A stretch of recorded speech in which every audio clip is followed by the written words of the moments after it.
الكريم أما بعد فأعوذ بالله من الشيطان الرجيم بسم الله الرحمن الرحيم لقد جاءكم رسول من أنفسكم عزيز عليه ما عنتم حريص عليكم بالمؤمنين رؤوف رحيم صدق الله مولانا العظيم وصدق رسوله النبي الآمين الكريم ونحن على ذلك من الشاهدين والشاکرین والحمد للہ رب العالمین۔ سبھی حضرات حضور کی بارگاہ میں ہدیہ درود و سلام پیش کریں۔ الصلاۃ والسلام علیک یا رسول اللہ، الصلاۃ والسلام علیک یا نبی اللہ، الصلاۃ والسلام علیک یا حبیب اللہ وعلی آلک واصحابک یا رحمۃ للعالمین۔ حضرات گرامی، سب سے پہلے میں آپ سبھی حضرات کی بارگاہ میں سرکار دو عالم صلی اللہ علیہ وسلم کے میلاد پاک کے سلسلہ میں ہدیہ تبریک و تہنیت اور مبارکباد پیش کرتا ہوں کہ اللہ تعالیٰ نے ہمیں زندگی عطا فرمائی کہ ایک بار زندگی میں پھر ہم اس پاکیزہ سرکار کی آمد کی خوشیاں منانے کے اندر شریک ہو رہے ہیں۔ حضرات گرامی، جہاں تک سرکار دو عالم صلی اللہ علیہ وآلہ وسلم کی ذات کا تعلق ہے، سرکار کے دور سے لے کر اب تک اور قیامت تک لوگ لکھنے والے لکھتے رہے، بیان کرنے والے بیان کرتے رہے، لیکن سرکار دو عالم صلی اللہ علیہ وسلم کے محامد اور محاسن نہ کو بیان کر سکا ہے اور نہ قیامت تک بیان کر سکتا ہے۔ امام اہل سنت حضرت علامہ مولانا احمد رضا خان فاضل بریلوی رحمۃ اللہ علیہ فرماتے ہیں کہ تیرے تو وصف عیب تناہی سے ہیں بری۔ حضور کی بارگاہ میں عرض کرتے ہیں کہ تیرے تو وصف عیب تناہی سے ہیں بری۔ عرض کرتے ہیں یا رسول اللہ، آپ کے اوصاف و کمالات، ان کے اندر یہ کسی چیز کے منتہی ہو جانے کا، ختم ہو جانے کا، اینڈ ہو جانے کا یہ جو نقص ہے، یہ آپ کے اوصاف میں موجود نہیں ہے۔ اس لیے کہ جس کی تعریف کرنے والا اللہ ہو، جس کا ذاکر اللہ ہو، نہ اس کا ذکر ختم ہو سکتا ہے نہ مذکور ختم ہو سکتا ہے۔ تو آپ فرماتے ہیں کہ تیرے تو وصف عیب تناہی سے ہیں بری، حیراں ہوں میرے شاہ میں کیا کیا کہوں تجھے۔ یا رسول اللہ، جو آپ کا مقام ہے وہاں میرے علم کی اپروچ نہیں ہے، میں تو نقطہ اول تک میری رسائی نہیں ہے، تم یہ کیسے بیان کر سکوں کہ آپ کے کیا کیا اوصاف و کمال ہیں۔ آگے ارشاد فرماتے ہیں کہ آخر رضا نے ختم سخن اس پہ کر دیا۔ لمبی نعت ہے، فرماتے ہیں کہ آخر رضا نے ختم سخن اس پہ کر دیا، خالق کا بندہ خلق کا آقا کہوں تجھے۔ میرے علم کی انتہا صرف یہ ہے کہ آپ اللہ کے بندے ہیں اور اللہ تعالیٰ کی پوری مخلوق، پوری کائنات کے آپ آقا ہیں۔ اور ایک اور موقع پر حضور کی بارگاہ میں عرض کرتے ہیں کہ ممکن میں یہ قدرت کہاں، واجب میں عبدیت کہاں۔ آپ فرماتے ہیں کہ ممکن میں یہ قدرت کہاں، واجب میں عبدیت کہاں، حیران ہوں یہ بھی ہے خطا، یہ بھی نہیں وہ بھی نہیں۔ اس کائنات کو اگر آپ تقسیم کریں تو دو حصوں پر تقسیم کر سکتے ہیں، واجب اور ممکن۔ یہ جو اس کائنات کی ہستیاں ہیں، ذوات ہیں، وہ یا تو واجب ہیں یا ممکن ہیں، یا واجب الوجود ہیں یا ممکن الوجود ہیں۔ واجب صرف ایک اللہ کی ذات ہے۔ واجب کے معنی یہ ہوتے ہیں کہ جس کا ہونا ضروری ہے اور نہ ہونا محال ہو، یعنی اس کو ہونا ہی ہونا ہے، نہ اس کی ابتدا ہے نہ اس کی انتہا ہے۔ اللہ کی ذات کے ما سوا جتنی دنیا کے اندر افراد موجود ہیں، وہ انبیاء کرام ہوں، ملائکہ کرام ہوں، اولیاء کاملین ہوں، دیگر مخلوق ہوں، جو بھی ہیں ان کا ہونا بھی ممکن اور نہ ہونا بھی ممکن ہے۔ وہ موجود ہیں اس لیے کہ ممکن تھا ان کا ہونا، اس لیے مادے وجود میں آ گئے، اور اگر وہ نہ ہوتے تو یہ بھی ممکن تھا۔ سرکار تشریف لائے، پوری کائنات کے سرتاج ہیں۔ ایک وقت تھا کہ سرکار نہیں تھے، اور اللہ نہ چاہتا تو سرکار نہ آتے۔ مطلب یہ ہے کہ ممکن اس کو کہتے ہیں کہ جس کا ہونا بھی ممکن ہے، پاسبل، اور نہ ہونا بھی ممکن ہے۔ یہ بھی ممکن ہے کہ وہ ہو، اور یہ بھی ممکن ہے کہ وہ نہ ہو۔ واجب الوجود صرف اللہ کی ذات ہے۔ تو حضور کی ذات کو دیکھ کر، حضور کے کمالات کو دیکھ کر، حضور کے اوصاف کو دیکھ کر یہ عرض کرتے ہیں کہ واجب میں عبدیت کہاں؟ یا رسول اللہ، جب ہم دیکھتے ہیں تو کبھی ہمیں روزہ رکھتے ہوئے نظر آتے ہیں، کبھی ہمیں قیام میں اللہ کی عبادت کرتے نظر آتے ہیں، کبھی آپ ہمیں رکوع میں نظر آتے ہیں، کبھی آپ ہمیں سجدے میں نظر آتے ہیں۔ تو ظاہر ہے جو واجب ہوتا ہے وہ تو کسی کے سامنے جھکتا نہیں ہے، کسی کے سامنے ہاتھ باندھ کر کھڑا نہیں ہوتا، کسی کے سامنے رکوع نہیں کرتا، کسی کے سامنے سجود نہیں کرتا۔ تو آپ کی پوزیشن یہ ہے کہ ہم جب آپ کو دیکھتے ہیں تو رات رات بھر اللہ تعالیٰ کی بارگاہ میں کھڑے رہتے ہیں۔ حدیث میں آتا ہے کہ حضور رات کو اتنا طویل قیام کرتے کہ حتی تورما قدما ہو، اتنا طویل قیام ہوتا کہ حضور کے پاؤں ورم آلود ہو جاتے، پاؤں سوج جاتے۔ فرماتے ہیں کہ یہ کیفیت جو آپ کی ذات میں ہمیں نظر آتی ہے، آپ واجب تو نہیں ہو سکتے، اس لیے کہ اللہ کی بارگاہ میں لوگ قیام کرتے ہیں، جھکتے ہیں، وہ تو کسی کی بارگاہ میں نہیں جھکتا جی۔ تو ہم آپ کو واجب نہیں کہہ سکتے۔ واجب کہیں تو آپ کے اندر جو کمال درجے کی شان عبدیت پائی جاتی ہے، یہ تو کسی عبد کے اندر نہیں ہے۔ فرماتے ہیں فرماتے ہیں واجب میں عبدیت کہاں، ممکن میں یہ قدرت کہاں۔ اب یہ بھی مشکل ہے، اگر ہم آپ کو ممکن کہتے ہیں تو جو آپ کے اندر کمالات نظر آتے ہیں وہ نہ ہمیں آدم کے اندر نظر آئے، نہ حضرت نوح نجی اللہ کے اندر نظر آئے، نہ خلیل اللہ کے اندر نظر آئے، کسی نبی کے اندر یہ اوصاف ہمیں نظر نہ آئے، نہ کسی فرشتے کے اندر، نہ کسی جن کے اندر۔ یہ جو آپ کے کمالات ہیں، قدرت ہے کہ آپ زمین سے اشارہ کریں تو آسمان کا جہاں دو ٹکڑے ہو کر آپ کی گواہی دے، آپ زمین سے اشارہ کریں تو غروب شدہ سورج واپس آ جائے، آپ درختوں کو اشارہ کر دیں، آپ کے بلانے پر لڑکھڑاتے ہوئے آپ کی بارگاہ میں حاضر ہو جائیں، آپ کسی پتھر کے پاس سے گزرے تو آپ کی بارگاہ میں سلام عرض کرے، آپ اشارہ کریں تو سنگ ریزے جو دولت گویائی سے معروم ہیں وہ فصیح اللسانی کے ساتھ آپ کا کلمہ پڑھیں۔ تو ہمیں کسی ممکن میں بھی یہ قدرت نظر نہیں آتی، تو ہم تو حیران ہیں کہ آپ کو خدا کہیں یا بندہ کہیں گے۔ آپ کو خدا تو کہہ نہیں سکتے، اس لیے کہ خدا تو کسی کی عبادت نہیں کرتا ہے۔ ممکن کہنے میں دشواری یہ ہے کہ کسی ممکن کے اندر یہ اوصاف نہیں ہے، تو اب ہم کیا کریں؟ فرماتے ہیں کہ واجب میں عبدیت کہاں، ممکن میں یہ قدرت کہاں، حیران یہ بھی ہے خطا یہ بھی نہیں وہ بھی نہیں۔ یا رسول اللہ، آپ کو واجب تو کہہ ہی نہیں سکتے نا، وہ تو صرف ایک ذات ہے۔ ممکن کہتے ہوئے ہمیں کوئی اور ممکن ایسا نظر نہیں آتا، تو پھر کیا کریں؟ فرماتے ہیں حیران یہ بھی ہے خطا یہ بھی نہیں وہ بھی نہیں۔ نہ ممکن کہہ سکتے ہیں نہ واجب کہہ سکتے ہیں۔ فرماتے ہیں حق یہ کہ ہے عبد الہ۔ اب حق کیا ہے؟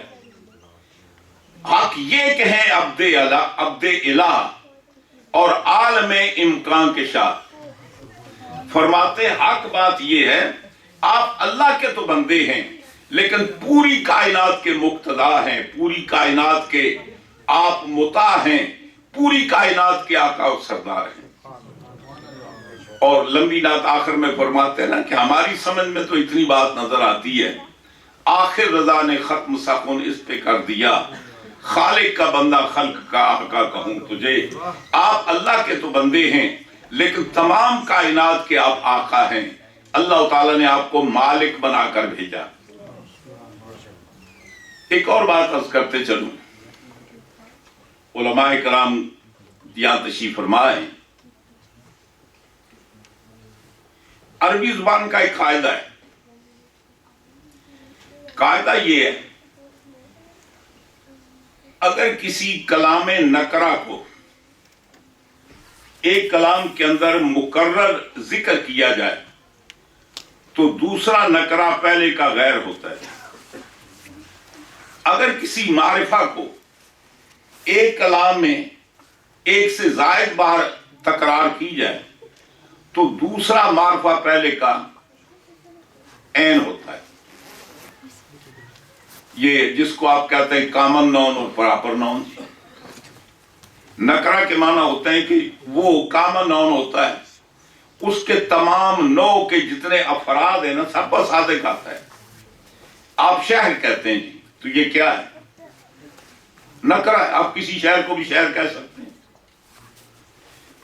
آپ ویلیج کہتے ہیں تو کسی کو بھی کہہ سکتے ہیں، آپ مین کہتے ہیں تو کسی آدمی کو بھی کہہ سکتے ہیں، وومن کہتے ہیں تو کسی عورت کو بھی کہہ سکتے ہیں جی۔ لیکن اس کے شروع میں جب آپ معرفہ لگائیں دا مین کہیں تو پھر ہر آدمی کو تو آپ نہیں کہہ سکتے، مخصوص ایک ہی کو کہہ رہے ہیں۔ یا آپ دا سٹی کہیں تو اس سے مراد تو وہ ایک ہی شہر ہو سکتی ہے، ہر شہر تو ہو نہیں سکتا جی۔ تو نکرہ کے معنی ہوتے ہیں کامن نون، جو تمام انواع کے افراد پر صادق آئے۔ معرفہ اس کو کہتے ہیں کہ جو ایک ہی پر صادق آئے۔ بات سمجھ گئے نا جی؟ اصول یہ ہے جب کلام نکرہ کو ایک کلام کے اندر دو بار مقرر ذکر کیا جائے تو دوسرا نکرہ پہلے کا غیر ہوتا ہے۔ مثلا خدا نہ کرے کسی بندے کا ایکسیڈنٹ ہو جاتا ہے، ایکسیڈنٹ کے اندر ایک کار انوالو ہوتی ہے، وہاں اور بھی کئی گاڑیاں گزرتی ہیں، آپ رپورٹ کرتے ہیں، وہ ایکسیڈنٹ کی سمری لکھی جاتی ہے، تو بار بار ایک لفظ چوز کرتے ہیں دا کار، اس سے مراد وہ ایک ہی کار ہوتی ہے جو انوالو ہوتی ہے۔ صرف اگر کار کا نام لیں تو اینی کار ہو سکتی ہے۔ تو بتانا یہ چاہتا ہوں کہ جب ایک کلام میں بار بار جتنی بار بھی دا کار کہیں گے نا اس سے وہ ایک ہی کار مراد ہوگی، اور باقی جتنی دفعہ کار کا نام لیں گے وہ اس سے ڈیفرنٹ ادر کارز اس سے مراد ہوں گی۔ تو جب ایک کلام کے اندر، یہ عربی کا قاعدہ نہیں، یہ ہماری زبان کا بھی قاعدہ ہے، ہر زبان میں مستعمل ہوتا ہے، یہ اور بات ہے کہ ہمیں اس کے قواعد کا علم ہو یا نہ ہو۔ نکرہ پھر سن لیجئے، نکرہ ایک کلام میں مکرر ذکر ہو تو دوسرا نکرہ پہلے کا غیر ہوتا ہے۔ پہلا نکرہ اور ہے، دوسرا نکرہ اور ہے۔ اور جب معرفہ ایک کلام کے اندر مقرر ہو تو دوسرا معرفہ پہلے کا عین ہے۔ ہر زبان کے اندر اسماء معرفہ اور نکرہ ان کی پہچان ہوتی ہے۔ عربی کے اندر ایک کامن پہچان یہ ہے، جس اسم کے آخر میں تنوین ہو، دو زبریں، دو زیریں، دو پیشیں ہوں، وہ نکرہ ہوتا ہے، اور جس کے شروع میں الف لام ہو وہ معرفہ ہوتا ہے۔ ہم دن کہیں تو یہ نکرہ ہے، الحمدو کہیں تو یہ معرفہ ہے۔ اب آپ کو قرآن سے مثال دیتا ہوں۔ کلام پاک میں اللہ تعالیٰ ارشاد فرماتا ہے اِنَّا مَعَ الْعُسْرِ یسرن، اِنَّا مَعَ الْعُسْرِ یسرن۔ یا یسر کتنی بار استعمال ہوا؟ 2 بار۔